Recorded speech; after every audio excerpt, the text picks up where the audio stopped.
Welcome everybody to my podcast, Big Little Small Talk. I'm Megan O'Hara Sullivan and I love to talk, but I also love to listen. If you're new here, welcome. Thanks for joining me today. I hope you enjoy the episode.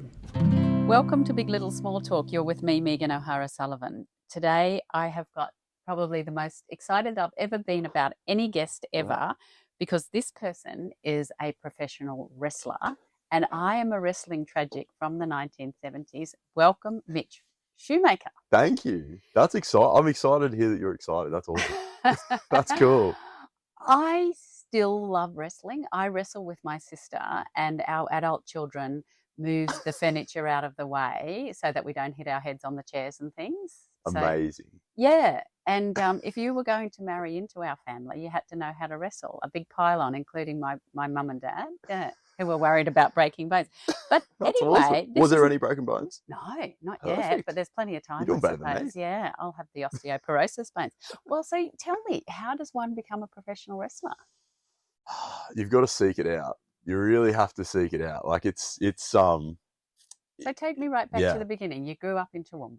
Yeah, grew up here. So grew up all my life in Toowoomba. I was born in 97, even though thankfully the people on the audio can't see that I look old compared to someone who may be born in 97. Born in 97, here in Toowoomba, moved down to Brisbane eventually in 2019, really to continue to pursue the wrestling craft. But yeah, grew up in Gary Junction, so just outside town. It's that is still where I consider home. The family house is gone, but that's still where I consider home to be. It always has been. I'm just have a real attachment to it there. But obviously no wrestling in Toowoomba, and so trying to find it and trying to figure out how that was going to happen was difficult.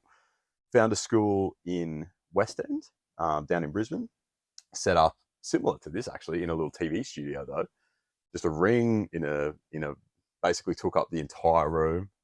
Ropes wall to wall, and that was the place that I started, and I think I went there a couple of times, and then that place ended up moving to Ipswich, and which was perfect for me living in Toowoomba.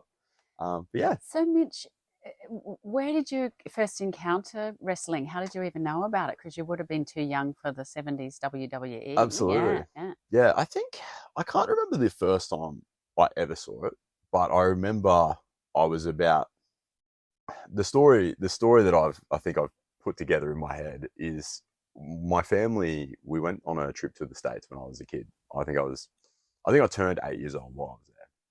And when we were in Times Square, we went to, at the time, Times Square had the world's largest, I think it was the Toys R Us. So it was massive. It was like 7 levels. I remember we went to this one level and this entire wall was just action figures of wrestlers. I was like, what is that? That's really cool. And then what ended up happening, I saw them, I was really intrigued. Didn't know what it was, thought maybe I was a superhero or something like that, right? And then what ended up happening was we went back to the hotel that night, turned on the telly, there it was on TV, and I'd actually remembered seeing one of the action figures that then was actually on the TV. And I put it all together in my head at 8 years old, and I don't know, I came back to Australia and I just pretty much never stopped loving it. Just watched Can you remember what that action figure was? Mm-hmm. Yeah. What was his name? So it was Edge, the wrestler Edge. Not the Edge, but Edge. Edge, yeah. Mm-hmm. Became one of my all-time favorites, even though he was the most horrendous bad guy, as you would say at the time. Became one of my all-time favorites, and yeah, we actually bought that action figure, which was really cool. Came home, and I guess there was probably a bit of bias there because I had the action figure there. Yeah. Okay, so you start going to this place in West End, and how do you learn how to wrestle? Because there's wrestling, and then there's wrestling, isn't there? And we'll go into that. Absolutely. That's what it is. It's the kind of, I love to hate the wrestling. Yeah. You know? Yeah, exactly. It's probably, I mean, it's such a unique hybrid of so many things, right? Like wrestling is the athletic side of things, which is great and stuff that I really love. But then there's also the huge entertainment factor of it as well, which for me didn't ever come as naturally as the athletic side of things. Like I was lucky, I did a lot of sport growing up. So then taking to the athletic side of things was quite simple, but learning the performance side of things was where it took me a lot longer to sort of catch on and find that funny, creative side of myself. But yeah, to start, you got to learn how to fall, basically. You got to learn how to fall over, which is one of the most unnatural things you could do. Like standing up straight, falling straight onto your back. It's not a trampoline like a lot of people think. The wrestling ring is made out of timber and steel and a little bit of padding on top. So it's quite painful to really learn. And that's probably the first hurdle, is getting over that, really. Yeah. Right. So what's the technique then? What do? Like, you have to sort of think that you've got a skinful and you're not going to hurt yourself or something, or what? Yeah, look, that probably would help at first. A bit of Dutch courage. I would not recommend, but it would probably help. Yeah, really. I mean, falling over. Yeah, that's kind of what it is. It's slipping over. Like someone taught me to slip on a banana peel. You kind of kick your leg to the sky and you break your fall by throwing your arms out. Basically, as soon as you hit the mat, and make sure you tuck your chin, and it's pretty much the basics of it. Right. I don't want to do one right here on the floor here, no, let alone climbing up on the corner and then landing flat down onto to someone else. Yeah. So let's talk about then the sort of the showmanship of it, because people love that whole. I can spot that that's really fake. Yeah. And I read this quote: "Professional wrestling, or pro wrestling, is a form of athletic theatre that combines mock combat with drama under the premise, now colloquially known as kayfabe." And I want to know about that. That the performers, theatre performances that are competitive wrestlers, and it's an open secret. So, how do you feel about that? That it's sort of well known in the world that it's maybe not real. Yeah. I mean, you probably couldn't have put it better, right? Like, that's such a. I mean, you did your research, so that's the most important thing. I mean, there's nothing more insulting, I think, than when someone calls it fake. That because it does take a real toll on your body, and that's the thing that I guess the F word, as we call it in the industry. Is what I think that's what bothers people the most, is when people refer to it as fake. Like, it's obviously predetermined. It's obviously, I go to the ring knowing full well if I'm going to come out the winner or the loser before the match even starts. Oh, yeah. I keep saying no, they don't. They're really no. I mean, on the very odd occasion, things will change in the ring, and that does happen, and then that's communicated through each person out there. Maybe a lot of times a referee will wear an earpiece. Someone in the backstage area might tell the referee things need to change. Referee will communicate that to me, then I'll communicate that to my opponent. And then these things can happen. And a lot of that does happen on the fly. That happens a lot. Why does that happen? Because it's not entertaining enough? Or sometimes, yeah. So sometimes you might, a good example is I've been in a situation before where I wrestled someone. I was new to that fan base. I traveled. I think it was in Cairns at the time. I think that's where we were. I'd flown up to Cairns, wrestled their big hometown, homegrown person that they'd sort of created. All the fans knew. No one knew who I was. I went up there with the pure intention to one-time deal, go up there, make that guy look great, have him beat me, and then everyone go home happy. And then what ended up happening is when I went out to the ring, the fans decided to be a little bit more behind me than the other guy. And that, as much as I tried to change that with the things I was doing in the moment, the fans just wouldn't change. They just really liked me for some reason, weren't as big a fan of that guy on the night. And yeah, the promoter backstage decided, no, let's change it. Let's have Mitch go over, which is win. Let's have me win.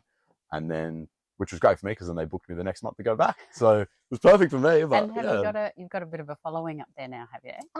This was a few years ago, and I don't know if that promotion's still going. I haven't been up there for a while, but there was a time where I went up every month for 7 months, I think. Yeah. 6-7 months. So talk to me. We are jumping around all over the place a little bit, but I saw you now are a what would you call it, a company or a touring, you bring wrestling to Toowoomba? Yeah, well, so the wrestling company that is up here actually started up here. So it started up here during COVID. To take it back slightly, during COVID, everything shut down. I was living in Brisbane at the time. Obviously, sort of March, April 2020, everything went quiet. There was no wrestling, no shows, no anything. And I took it upon myself at the time. I didn't want to stop wrestling personally, so I actually bought myself a ring. I bought a ring, and like I said, I was living in Brizzy. My lease finished, I think, early April. I thought, oh, bugger this. I don't need to be in Brizzy at the moment. I'll buy this ring, move back home to Toowoomba. And I moved up here. I hired out a little room, room. It's a boiler room basically at the old milk factory. High little spot out there, set the ring up, and I would just spend all my time training there. In doing so, I reconnected with a friend of mine up here who I sort of showed the ropes to a little bit, helped him a little bit, and now he's the guy that's actually started the promotion up here in Toowoomba. All right. And that's atomic wrestling, Yeah. is it? Yep. Yes. Because that was where I first saw you, Yeah. and I couldn't believe that I could be so lucky to go out to the showgrounds and have a whole night of entertaining. And it was just like I remembered it too. Like there were little kids there that were screaming, "He's behind you!" You know, when you're tagging Yep. each other. And Yeah. so, and I ended up sitting, and I didn't know it at the time, next to your mother. And one of the, I don't know, you can correct me with Yep. this, but part of the show was that one of the wrestlers who you were fighting Mm-hmm. against came over and your mother gave him a big slap. Yep. I mean, I was taken by the theatre of it. Yep. So who dreams up the scenarios? In that exact scenario, the guy that I wrestled, that was his idea. He knew my mum was going to be there, and he, you know, this is obviously pulling the curtain right back. Awesome guy, absolutely awesome guy. On the night, you know, we're not the best of friends, of course, but really, really good guy. He came up with the whole idea, and then I pitched it to my mum at the intermission part of the show. I called her, and she's like, "What are you calling me for?" I told her about it, and then, you know, true to anyone doing their first time spot in a wrestling show, she jumped the gun a little bit, but tell me about that. What did she do? She got up and started chasing him, did she? I don't remember any of that. There was just little timing things that it's like when the saying, you know, don't work with animals and children, right? Like it was the same thing, just because timing wise, she was a little bit quick to the mark. We could have drawn it out a little bit longer, and it probably would have got a better reaction, but it was a good reaction nonetheless. Yeah, it was fantastic. Fun. So what's your schedule? Like, what do you do? Do you tour all over the world, don't you? Yeah, I've been really lucky to go to a ton of places. It's been quiet this year. That's, as I was saying to you earlier off mic, it's because I had a little baby, so that's slowed me down a little bit. But yeah, I've been really lucky. I've been to Japan a number of times to wrestle, America, Canada, Peru, Chile, New Zealand, all over the world. Vietnam a couple of times. It's awesome. Yeah. What countries, or is it just a worldwide thing that everybody loves wrestling? It's certainly, right now, there's probably, in my lifetime, I don't think there's been a better or a more promising time for pro wrestling. It's really come back into the pop culture. It's really become cool again, I guess you could say, which means it's had a real resurgence in countries that you wouldn't expect, like a place like Vietnam, for example. But in the two biggest markets for pro wrestling is Japan and the US, or the North America. Yeah, they're the two biggest ones, and they both appreciate it very differently. Japan are very sport and very heavy, the athletic side of it, and it's very hard hitting, very competitive. America's obviously a little bit more entertainment based, but But both or all over the world, it is accepted that it's the show. The show has to be the main thing. Yeah, I think the only place that it's probably the show or the entertainment part of it is taking a backseat is probably in Japan. They have a style over there called strong style, which is basically a step away from mixed martial arts. Like, it's very physical, very hard hitting, and yeah, they probably take it a little bit more seriously over there than. Yeah, it's a lot more athletic and competitive in Japan, but it's still always a predetermined result. It is still predetermined, okay. And how do you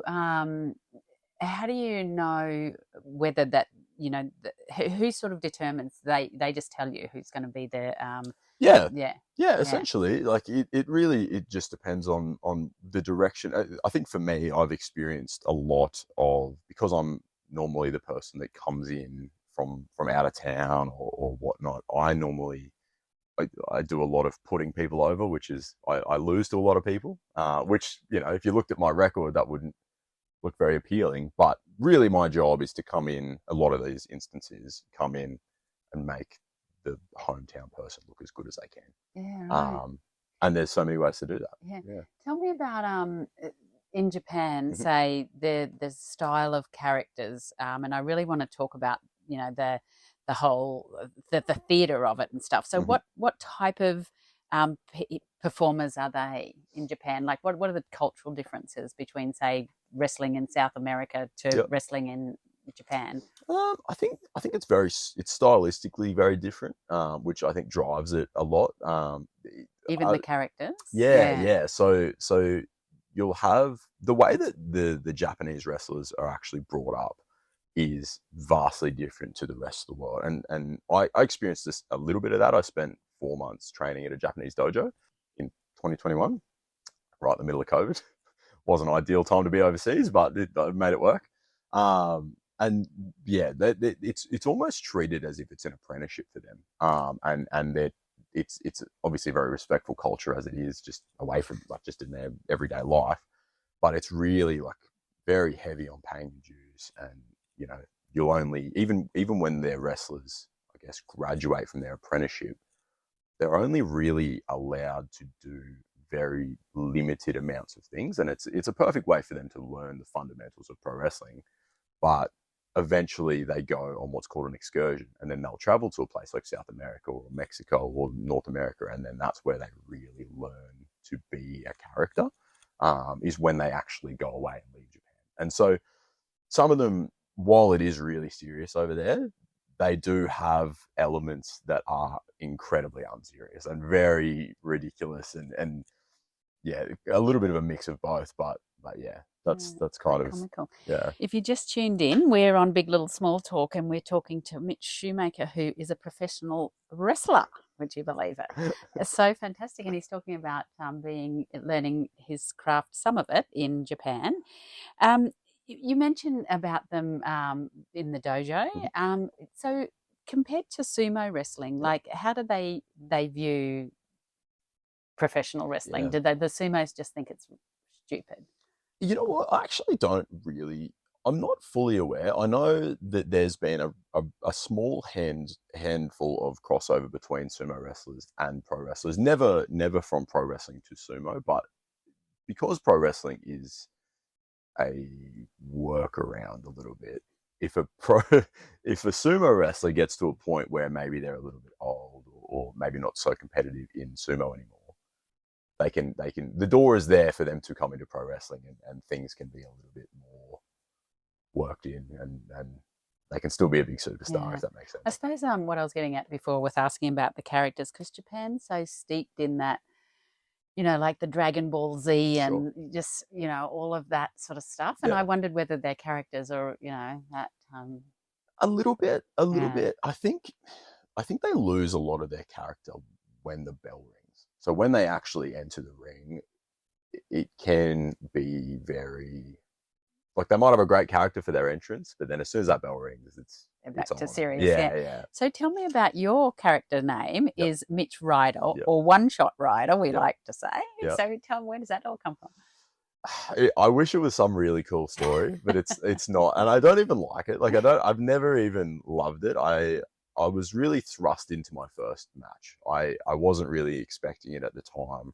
I think I found out like the day before that it was going to happen, and this is only, as I mentioned earlier, I was fortunate to pick up the physicality side of wrestling rather fast.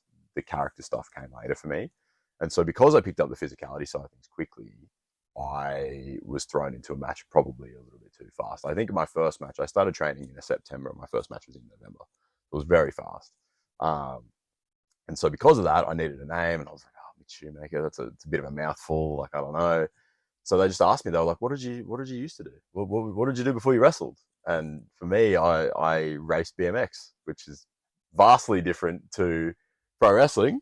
But they were like, oh, BMX, yeah, ride bikes. Oh, you'll be Mitch Ryder. And then that was it. So serendipitous. Yeah, and it stuck. This is when you weren't sort of like a, I don't know, Undertaker or something. I know. Mitch Undertaker. I know. It would have been perfect. Yeah. I would have ran with that. I would have Mitch mixed the Undertaker. Yeah. Exactly. Because that really is, looking back at the glory days of sort of Killer Karl Kowalski and Andre the Giant and Hulk Hogan. Do you get into that sort of 70s,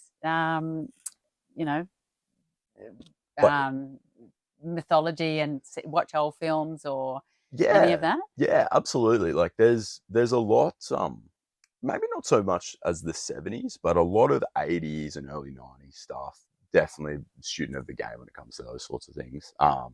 There was a really excellent movie that came out at the end of last year. I think the end of last year. The Iron Claw. Yeah, the Iron Claw. I've seen it. It's a tragic story. Yeah. It's a true story, but it's a tragic story. Tell the listeners about the Iron Claw. Oh, what a horrendous story, really. And then the worst bit, I'm not even too sure if you know about this, but there's actually a brother in the story that's omitted that also has a tragic end. But essentially, it's a family of 5 boys, I think, in the end, or 6 boys technically. The Von Erichs, yeah. Dad's a wrestler. Has 6 boys. First son tragically dies when he's 5. Gets electrocuted soon after the second son is born.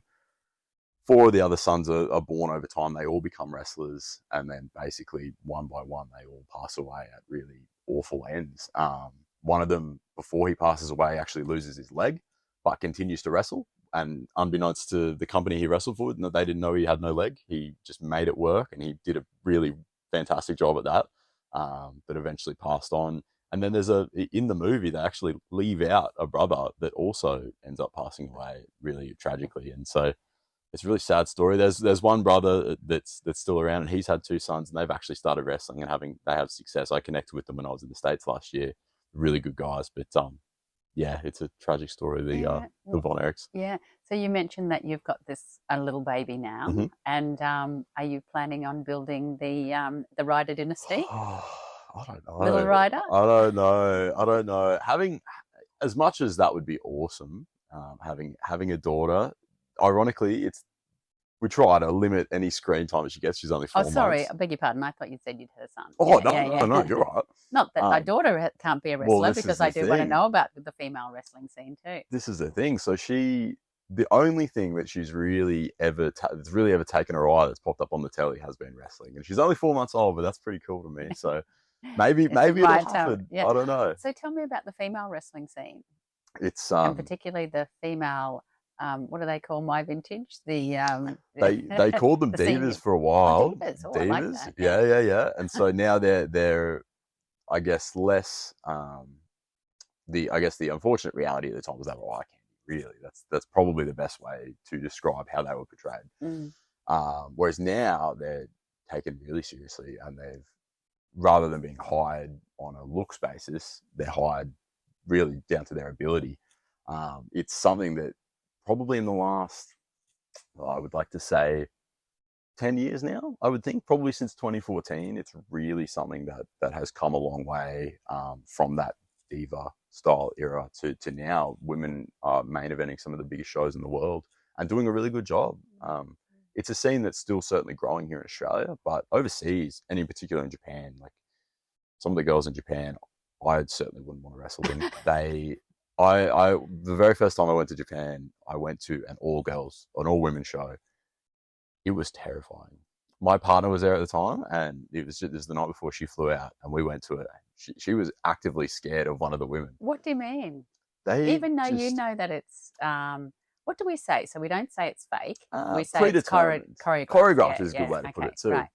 Right.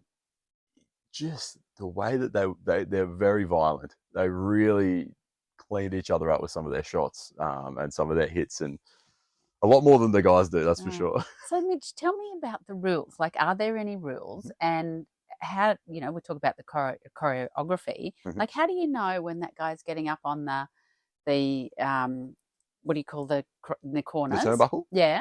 He's getting up there, and he's going to come down, and you're almost passed out, but you're just going to roll over, and he's going to land flat, and then you're going to get him in the scissors. Like, how does... Yeah, I mean, it's. Are you just riffing off each other? It really depends.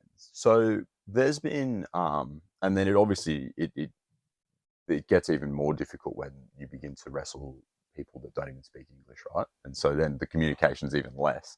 But what happened? Like, a lot of the time, things are discussed prior to the match, and a lot of people, I think the general misconception is that if we were going to have a wrestling match, you and I would catch up every day of that week before the weekend, and we'd have everything nice and planned and whatever. Whereas the reality is, like, if you and I were going to wrestle, we'd probably only talk the afternoon of that show, have a bit of an idea what was going on. If we're lucky, we'd run through 1 or 2 things in the ring. a lot of the time it's really just spoken about, and then there's far more communication actually happening in the ring than people ever realize. It's very secretive. Like there's a lot of really sneaky ways to communicate with someone in the ring, and a lot of the time that can be through the referee. So if I'm on the ground and I need to communicate something to my opponent, it looks perfectly normal for the referee to come and talk to me, and then I can communicate things through him that then he's going to go tell the other wrestler, and it's the communication side of things can be a real art form in itself, really. Yeah, that's so interesting. And you said that you really went into your first wrestle sort of a little bit too early. Mm-hmm. So much of it is about the outfit and the capes and Sure. the belts and the pants, Yeah. particularly the pants and the big high boots and Yeah. stuff. So what did you have? You said to your mum, I need something yellow and shiny. So fortunately, the people that trained me, and then they then also had the promotion that I had my first match at. I think in wrestling, it's very crafty. People in wrestling are very crafty, and so the person that was the trainer and the promoter and the booker and everything basically put together an entire pair of pants for me and everything pretty much the day off. Just sewed it all up. It's a wonder they stayed together, to be honest. They're still together too. Like I haven't worn them much since, but I don't know. They probably wouldn't last anymore. But yeah, they stuck together. I had these cool blue and black pants, little shorts, and I'd already got my boots just on the off chance that I thought I'd order them just for when the time was right. So thankfully I already had those. But where does one order a pair of wrestling boots from, I wonder? So thankfully for us in Australia, it's one of the few advantages of being a pro wrestler in Australia, is one of the main wrestling bootmakers in the world actually lives in Sydney. So you find him, he's called Steve the Shoe Man. It's pretty. Not you, the shoemaker. No, not me, not quite. I wish Dad was sort of on the ball a little bit more than that. But yeah, no, Steve the Shoe Man, hit him up and he had me boots, I think, within 2 weeks. So you see some people wrestling in boots and some people in with bare feet. Yep. What's the It's go really either way? Is it? I think. Yeah, personal preference. I feel, I guess, naked would be the term without my boots on. I have a pair of boots and I have three separate knee pads on, just because. And if I didn't have those, I think I'd be paranoid that something bad was going to happen. It's probably more of a superstition than anything, but yeah, I like to feel very safe. Yeah. My legs don't move much when I got those on. And we started talking about it before, but are there any rules? So there are the rules of a wrestling match that the fans are aware of, which are, if to beat your opponent, they either tap out or you pin them to the mat for the count of 3. You can be counted out outside the ring, but really, like, the rules that people probably wouldn't understand, they're pretty generalized. Anyone that's seen a wrestling match would understand that. The rules behind the scenes are, they're varied, and they vary almost between wrestler to wrestler. Some people are more willing to be hit harder than others, and you kind of find that spectrum out pretty quickly. if you catch someone a little bit snug with an elbow or a boot or something. And so in that situation, if that was to happen, it's really commonplace to give someone what's called a receipt. So I'm probably nicer than most people, but if you catch a stray boot to the face or an elbow to the face, it's really common to give one back to someone and settle the receipt is right. Yeah, and then that generally wipes the slate clean. Right. Like I said, But you can sort of tell by the look on someone's face you've gone too far. Yeah. And what about blood and things? What happens with that? Yeah. I think in boxing, people are known for having glass jaws if they're easy to knock out. My nose will bleed very easily. So my nose bled one time and I didn't even get hit in the face. So like it just happens from time to time. It's very, very rare that a match will stop. A lot of the time what will happen is a match might finish early. So if let's say someone got hurt, right? And it's happened to me. I separated my shoulder in a match once. That was really painful. And I ended up I just said to my opponent, I said, look, man, I don't think this is going to happen further than here. And he kicked me in the guts and gave me a pole driver and we went home. That's what happened. Our pole driver is where you lift them up upside down, isn't it? Lift them up and basically go onto your head in the safest possible way. Right. But you can do that. I'll just remind the listeners that they're on 102.7 FM, and we're speaking with Mitch Schoemaker, who is a professional wrestler and just entertaining me every second of this interview. I love it so much. You said that you also call yourself One Shot Ryder. Mm-hmm. What does that mean? So that name came about. At the end of last year, I spent about 6 weeks I left Australia in early November, flew to Japan, was in Japan for 10 days, wrestling there, and then I flew directly from Japan to America. I think it was the day before I flew to America, my schedule was really light. I was like, this is strange. Like, I've got a lot of connections over there. What's going on? Like, this is unusual that I'm not really getting any of these bookings that I kind of thought was a sure thing.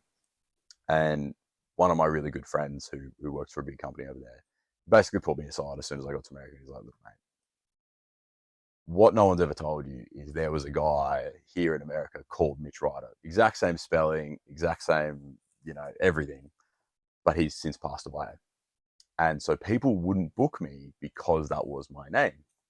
And so I was like, I got to come up with something quickly. And what I've never really ever shared is the reason why One Shot came to mind is because at the time I just found out we were having a baby, and I thought this trip is my one shot to really have a crack, and that's where it came from. Yeah. So it's stuck now, and I quite like it. It gets around. Everyone still calls me Mitch. Right. But yeah, that's where it comes from. So did they think that you were the ghost of Mitch Ryder or what? Look, I don't know. That might have worked in my favor as a storyline. Who knows? Yeah. But no, they thought that I was being disrespectful. Oh. Which I obviously didn't even know. I had no idea. And I don't know if they thought I was being disrespectful, but I think they thought that if they had abused me as that name, that people might have considered it disrespectful. And so, which I don't really have a problem with. That's fine. I do love that story that this is my one shot. Reminds me of that joke that people used to talk about, how the person got his name, Running Bear. Well, I saw a running bear, and why am I called Two Dogs Effing? Yeah. Anyway, something like that. It might have been as simple as they're good. The BMX career, and that's why you're called Ryder. Yeah. Has your act got larger and more theatrical? From time to time, for sure. I had a match a couple of weeks ago, and I had a really fun time because I got to be more comical and more entertaining. Whereas a lot of the time when I get booked to wrestle, it's normally in the really serious part of the show where I get put in positions where people, if you've come to watch a wrestling match, that's the match. Whereas I often don't get put in the spot where I get to be funny or entertaining or maybe make a fool of myself, which I enjoy doing, and it's a good part of it. Whereas a couple of weeks ago, I got to do that. I wrestled a guy called Stepdad Chris, and he comes out to the ring and he wears a polo shirt and some shorts and really long socks, and there was the biggest part of the biggest pop of the whole match, the biggest crowd reaction of the whole match was he hooked me up in the ropes and spanked me. And that was the best part of the whole thing. And so, like, I think I've always been open to doing stuff like that, but I think I've found more of myself to be more theatrical and things over the years to just love doing stuff like that. How much is it a risk when you do that whole stuff where you get outside the ring and you're prowling around and,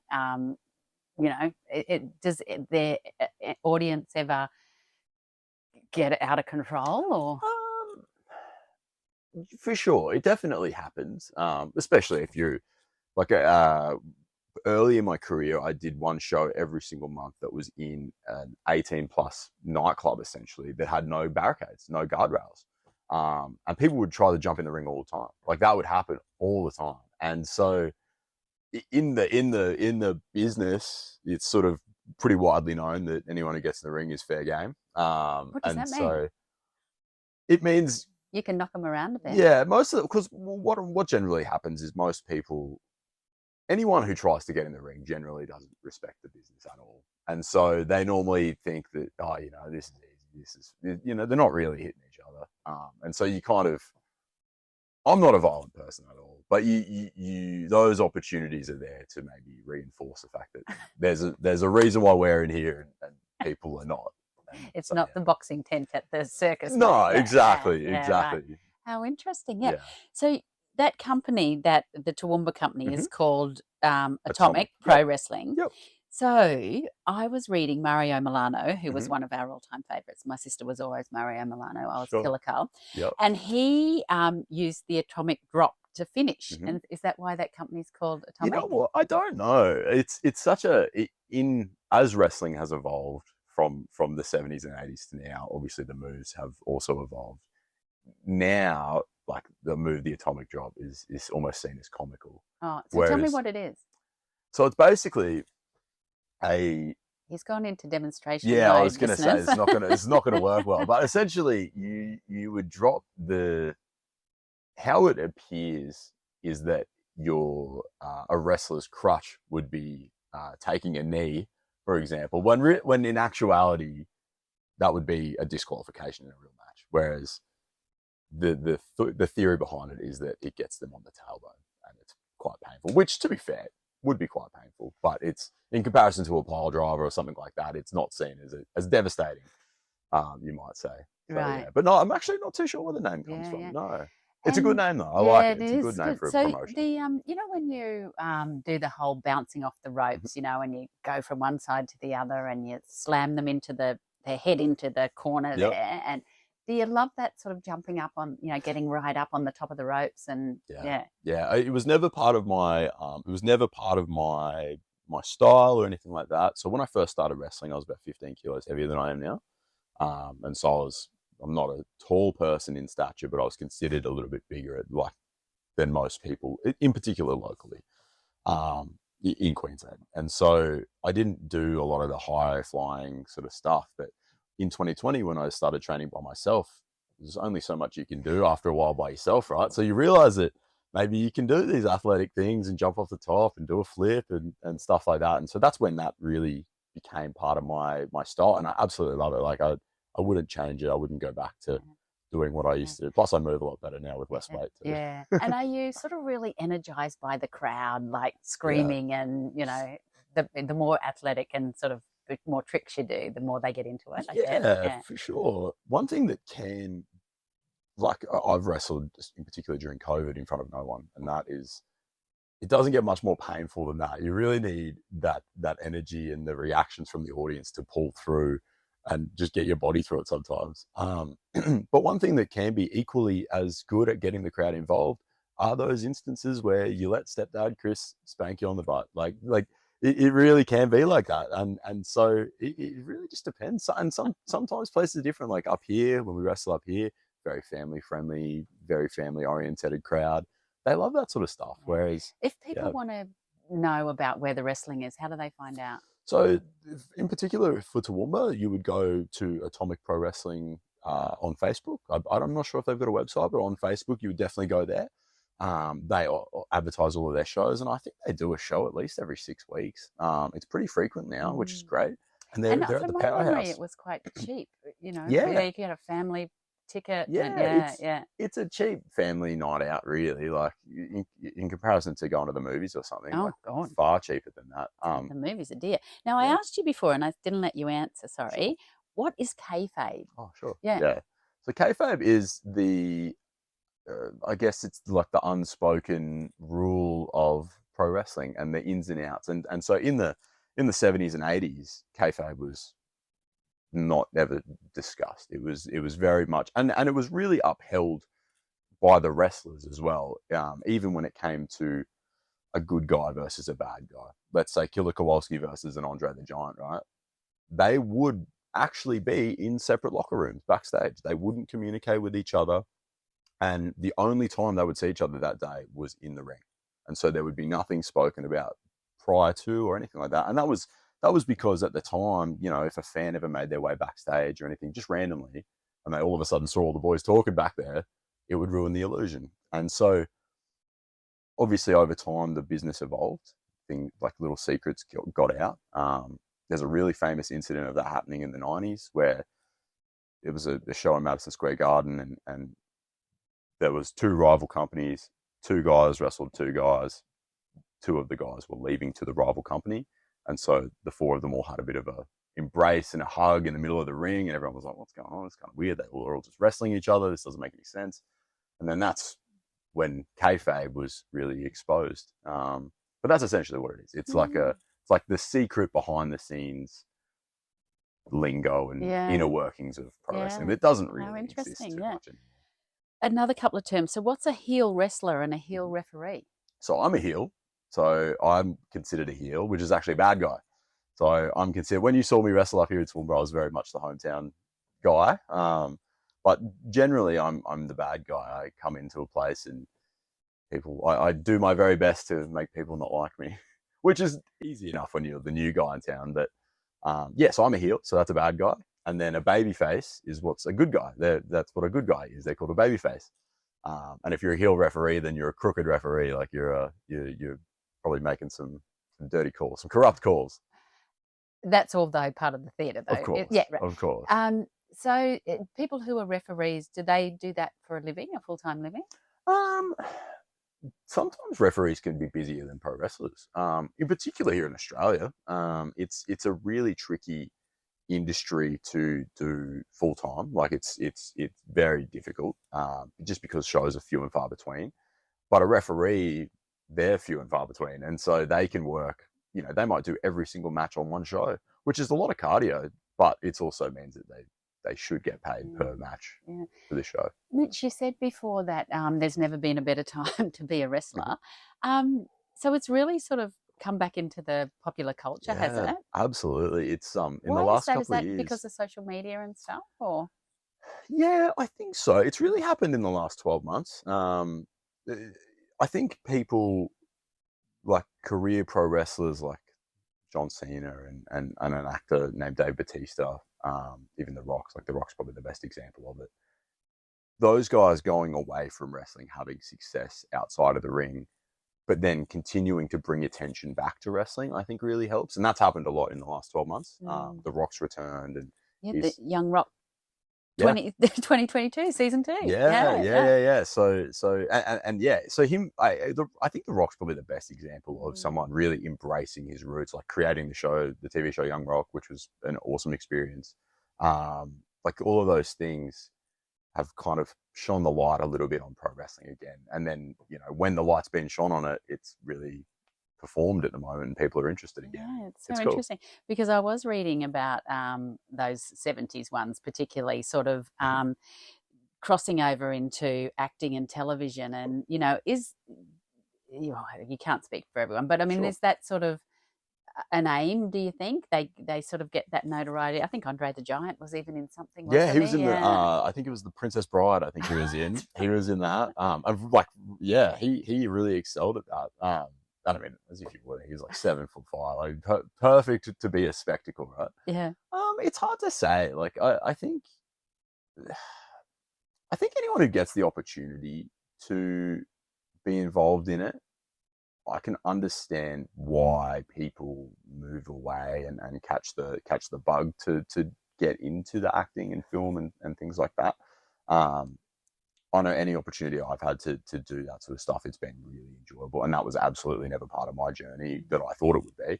What sort of things have you done? So I was actually in Young Rock.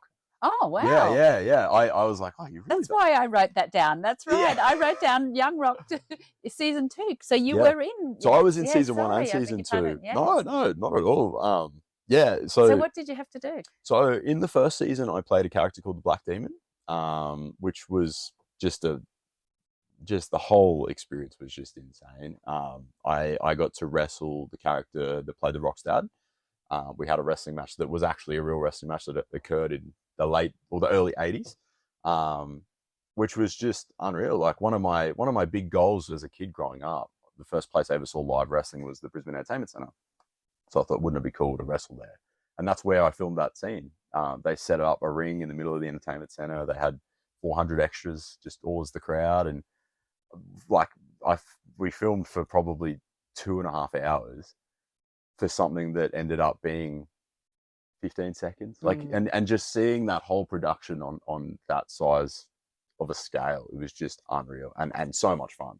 And so that for me was awesome. And then they invited me back to do some actual, I came into season 2 and I actually did wrestling work. So I did a lot of I took a lot of moves for a lot of the stars. I see. So you which were was the great. body double type Pretty thing. much, Yeah. yeah. Did you get to say anything? You have a speaking role? I have a speaking role in the second one. I have a really What did you tiny say? I it. said I said I think I said something like, "Oh, that's not going to be good," or something like that. There was a really big reveal that the Rock's parents had started dating to the two people who basically to their parents. It was a big reveal, which was a big no-no at the time in the business. You wouldn't want to date another one of your wrestlers' daughters, and so yeah, I was privy to that knowledge, and I was like, "Oh no, this is not good." You But didn't yeah, get to say, that's going to hurt. yeah, That's going to hurt. no, it was very similar to that though. But yeah, Who, Mitch, is your big inspiration in the wrestling world? It's not Hulk Hogan ripping off the shirt. No. Although that is, anytime I've had the opportunity to do something silly like that, it's been a good time. It's been fun. No, I think honestly, probably John Cena. And not because he's the most technically gifted pro wrestler or anything like that, but just anytime I've listened to him on a podcast or he's just a very eloquent speaker. He seems like a very genuine person. He's an interesting person as well, and he's obviously had incredible success. So I think probably him. He's up there, yeah, for sure. I know you probably maybe don't even think about it so much because you're you're just starting out and you've just had your first baby and life is great. But where are you thinking that where do you think you'll be, long term?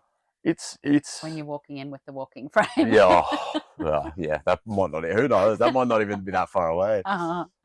It's for me.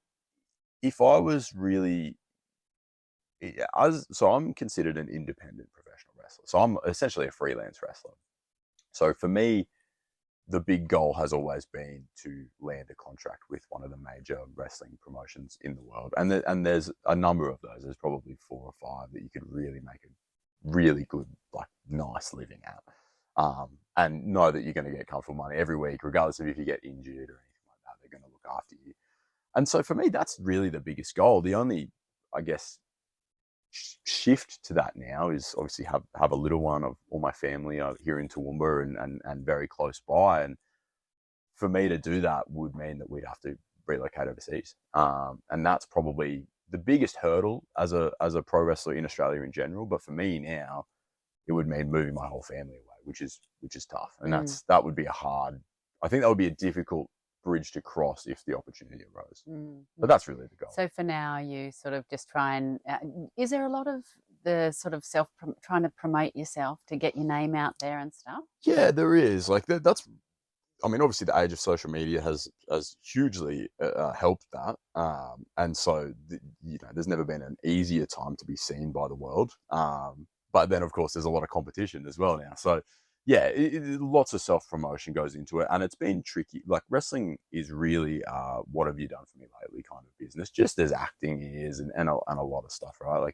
If you're not top of mind, chances are, just like if you're not, you need new flooring and the flooring, you own a flooring business that's not top of mind, well, you're probably not going to get the business. And the wrestling's the same. And so there's a lot of that. And at the moment this year, I've kept a very low profile. I've really only wrestled probably 10 to 15 times this year, which is not a huge schedule. And so I really look to sort of pick it back up next year or late this year and really just kick off again and travel next year. So you would have a fairly heavy fitness regime, would you not, to try and maintain your fitness? Yeah. And there's no training that you can do to prepare you for wrestling better than just wrestling. Yes. There's nothing like you can do as many burpees and as many push-ups as you want, but really getting in the ring is super important. And so I'm always in the ring. I'm in the ring at least once or twice a week minimum. Because if you don't, honestly, you take those first few bumps again, you're feeling it. It's really painful. You almost build up a callus or a tolerance to it over time. So I'm in the ring at least twice a week, but then in the gym every other day and just trying to do as much of a hybrid of cardio and weights as I can. I'll just ask you one from my own repertoire, which is the typewriter. Do you ever use the typewriter? No. No, you don't use the typewriter. No. Okay, well, I can teach you that one time. Yeah. Now I'm running out of time, unfortunately. I'll keep you here all day. My question that I always ask someone, Mitch, is do you have a favourite royal? Now, this person doesn't have to be English and or living, so a royal. It's funny. I thought about that question, and up until recently, I feel like I would have said Harry, but I've seen some content recently of King Charles that I'm just like, you know what? He seems like a good dude. Like, he just seems like a guy that you obviously, in the eyes of the media, is held in such regard, right? And fair enough, he's the king, right? But I feel like I've seen some clips of him in the last couple of weeks where he shows such a human side, and I'm like, you know what? You seem all right. Like, I don't know. You seem like a funny guy to have a conversation with. Right. So you're not thinking about sort of wearing that crown in a theatrical sense or a wrestling sense. It's more his humanity. Yeah, I think so. Like, I don't know. I just think it's so easy to paint them with this brush of, you know, they're these holier than thou people, right? Where, I don't know, he seemed like someone's grandpa. That's like how, and just really engaged, and, you know, I couldn't imagine how busy his schedule is, and he really made time in the separate instances that I saw him in. He really made time for the people he was there with, and I thought that was really cool. Nice. What about the song that can't keep you off the dance floor? I guess, do you have with wrestling? Do you have a song that you pick to walk into and all of that nowadays? Yeah. So you know what? Not the same question, different question. No. Well, I actually can't even pronounce the song that I come out to the ring in. It's Japanese. And all I know is that they say "one shot" a lot in the song. And it's got a really cool, catchy beat. But other than that, I have absolutely no idea what they say. They could be saying, you know, this is my one shot to look like a fool. I don't know. Sounds catchy. And when I used it in Japan, the last tour I did, no one seemed to bat an eyelid. So did someone suggest it to you? Did they? No, when I was making that transition, when I was there in Japan, I actually just walked the streets. I think I was in Yokohama, and I was just walking around, and I was like, I think this is what I'm going to go with name-wise. So, you know, I need to find some music that reflects that. I just ran Spotify, a bit of YouTube, just one shot, this and that. And I listened to dozens of songs, and yeah, it happened to stick. Oh, lovely. Yeah, it'd be nice to get a translation, wouldn't it? Or maybe you don't want to. It might ruin the illusion. Who knows? That's right. So what about you're somewhere, this song comes on, you and your partner, let's have a dance. I'm gonna go two separate, very vastly separate genres. Murder on the Dance Floor. I think that's Sophie Ellis Bextor. I think tune. But then also that would be like 11 o'clock Saturday night. Friday afternoon, Sunday afternoon, you've had a few years. I reckon Friday I'm in Love by The Cure would get me there as well. So vastly different, but I reckon that's where And having two shots at it, or three really, in a way. Yeah, exactly. Well, Mitch, that has just been probably the most satisfying interview. I won't say that for all of the other people that I have interviewed, but that's just been lovely. So thank you for sharing your career and your love of wrestling. And it's been a pleasure. Thank you so much for having me. Yeah, I wish you all the best. Thank you. Thanks for being my guest on Big Little Small Talk. No, thank you so much. That's it for this week. Thanks for joining me on Big Little Small Talk. I hope you can make the time to join me next week. If you've enjoyed this episode, please subscribe on your favourite podcast app.